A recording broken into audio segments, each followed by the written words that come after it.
ആറുസ് എങ്ങോട്ടായി ധൃതിക്ക്? എന്താളിയാ? എങ്ങോട്ടാണ് ഇത്ര ധൃതിക്ക്? ആറുസേ സ്കൂളിൽ നിന്ന് ഇറങ്ങിയപ്പോ മുതലേ ഞാൻ പറയുവാ 2 ചോക്ലേറ്റ് ഉണ്ട്, കഴിച്ചോ. എനിക്ക് വേണ്ട. വീട്ടിൽ ചെന്ന് കയറി കഴിഞ്ഞാൽ കേശുവട്ടം കഴിക്കും, പിന്നെ തന്നില്ലാതെ എന്റെ അടുത്ത് പരാതി പറയും. എനിക്കൊന്നും വേണ്ട, കേശുവണ്ണ തന്നെ കൊടുത്തോ. ഉറപ്പാ?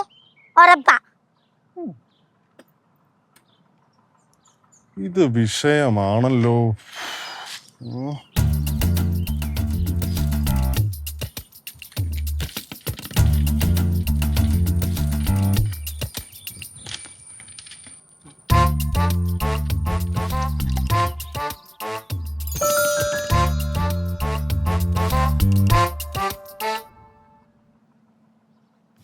യാറൂസ് ചോക്ലേറ്റ് ചോക്ലേറ്റ് ചോക്ലേറ്റ്.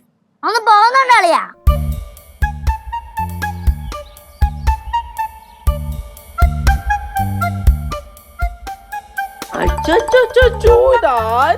എന്റെ പാറുമോളോ? എന്റെ പൊന്നുമോള് സ്കൂളിൽ പോയതിനു ശേഷം ചേട്ടാ ഇന്നിങ്ങനെ ആലോചിക്കുമായിരുന്നു, എന്റെ കുഞ്ഞിനെ കാണാനില്ലല്ലോ, എന്റെ കുഞ്ഞിനെ കാണാനില്ലല്ലോ, എന്റെ കുഞ്ഞിനെ കാണാനില്ലല്ലോ. എന്റെ മോനെ വന്നല്ലോ. ചേട്ടന് ശരിക്കും വിഷമായോ? പിന്നെ വിഷമായി മക്കളെ. അങ്ങനാണെങ്കിലേ ഞാൻ ഇനി സ്കൂളിലോട്ട് പോകുന്നില്ല, ചേട്ടൻ്റെ കൂടെ തന്നെ നിക്കാം. അയ്യോ എന്റെ പൊന്നോട് ആയിരം മക്കളെയാ കുഞ്ഞി പോകുന്നില്ലെന്ന്. നിന്നെ ശനി ഞായറും കൂടെ ട്യൂഷൻ വിട്ടാലോ ഞങ്ങൾ ആലോചിച്ചോണ്ടിരിക്കുക. അളിയ ശനി ഞായറും പോരാ, എല്ലാ ദിവസവും 1 മണിക്കൂർ ഇവർക്ക് സ്പെഷ്യൽ ക്ലാസ് കൊടുക്കണം. അങ്ങനെയാണെങ്കിൽ ഒരു കാര്യം ചെയ്യാം, ഞാൻ സ്കൂളിൽ തന്നെ താമസിക്കാം, ഇങ്ങോട്ട് വരുന്നില്ല. കൊള്ളാമല്ലോ, നല്ലൊരു പ്ലാൻ ആണല്ലോ.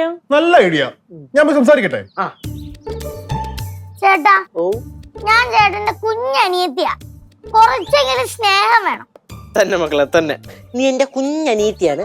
പക്ഷേ ഈ പഠിക്കുന്ന കാര്യത്തിലുള്ള കുറച്ചാ സ്നേഹം ഉണ്ടല്ലോ, അതില്ല കേട്ടോ. അങ്ങ് പഠിച്ചാ മതി. അയ്യടാ അല്ലയോ, എന്താണ് ഈ കലിപ്പിന്റെ ഉറവിടം? എന്താ ഉറവിടം അറിയത്തില്ല. സ്കൂളിൽ നിന്ന് ഇറങ്ങിയപ്പോ പോലെ മുട്ടൻ കലിപ്പില്ല. സ്കൂളിൽ നിന്ന് ഇറങ്ങിയപ്പോഴല്ല. അങ്ങനെ വരട്ടെ. അല്ലയോ, ഇത് മിക്കവാറുമേ ടീച്ചർ എന്തേലും ചോദ്യം ചോദിച്ചാണ്. എവിടെ പഴം വീങ്ങോട് നിന്നാണ്. പാറു, സ്കൂളിൽ എന്നெல்லாம் വിശേഷംപാ? ഞാൻ തൃശ്ശൂർ പൂരം കാണാൻ പോയതൊന്നല്ല വിശേഷം പറയാൻ, ഞാൻ സ്കൂളിലാ പോയത്. സ്കൂളിലെന്താ വിശേഷം? ഓരോന്ന് പഠിപ്പിക്കുന്നു, ചോദ്യം ചോദിക്കുന്നു, ഓരോന്ന് പഠിപ്പിക്കുന്നു, ചോദ്യം ചോദിക്കുന്നു. ബോറ് പരിപാടി. ഓ, അപ്പൊ ടീച്ചറിന്റെ 4 കിട്ടിയല്ലേ? എവിടെ കിട്ടിയേ? ചേട്ടൻ കണ്ടാ എന്നെ അടിക്കുന്നത്? എന്താടാ കാര്യം? എന്തുവാ കാര്യം കൊച്ചുമോള് പറയണ്ടേ? ചോദിച്ചു എന്താക്കളെ? ചേട്ടാ, ചേട്ടനൊന്ന് പോവാവോ?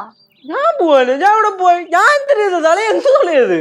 അളിയാ, ഞാൻ 2 ചോക്ലേറ്റ് കൊടുത്തിട്ട് വേണ്ടാന്ന്. വേണ്ടാന്നോ? പിന്നെ വേണ്ട, ഇങ്ങട്. ഞാൻ പറഞ്ഞ വേണ്ടെന്ന്. അളിയനാ മിഠായി തന്നെ, എനിക്കൊക്കെ വേണം.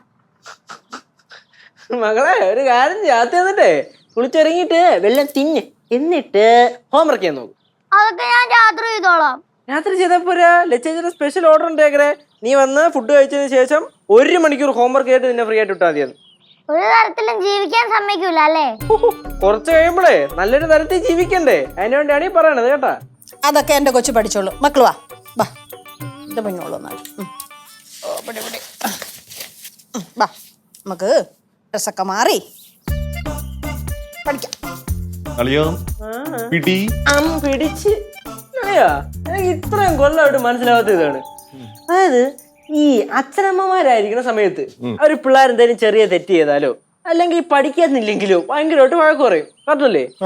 അതേ സ്ഥാനത്ത് അവർ ഈ അമ്മൂമ്മയും അപ്പൂപ്പനും ആയി കഴിഞ്ഞു കഴിഞ്ഞാൽ പിള്ളേരോട് ഭയങ്കര സ്നേഹമായിരിക്കും. അതായത് കൊച്ചുമക്കളോട്, അയ്യോ മക്കള് പഠിച്ചോളൂ എടാ, എന്റെ മക്കളെ എന്തിനാ അടിക്കുന്നേ, അതാണ് ഇതാണെന്നൊക്കെ പറഞ്ഞു. എന്തെളിയാ അങ്ങനെ? അളിയാ, നമ്മളെ വളർത്തി വലുതാക്കി കഴിയുമ്പോഴേ മാതാപിതാക്കൾക്ക് മനസ്സിലാവും ഈ വടക്ക് പറച്ചിലും ഉപദേശത്തിലൊന്നും ഒരു കാര്യമില്ല. അപ്പൊ പിന്നെ കൊച്ചുമക്കളോട് ഈ ദേഷ്യവും വാശിയൊന്നും കാണിക്കാൻ നിൽക്കത്തില്ലല്ലോ, ഉള്ളി സ്നേഹം. അത് പറഞ്ഞൊരു കാര്യമുണ്ടല്ലേ? വേണ്ട, കുറച്ചൊരു ചെറിയ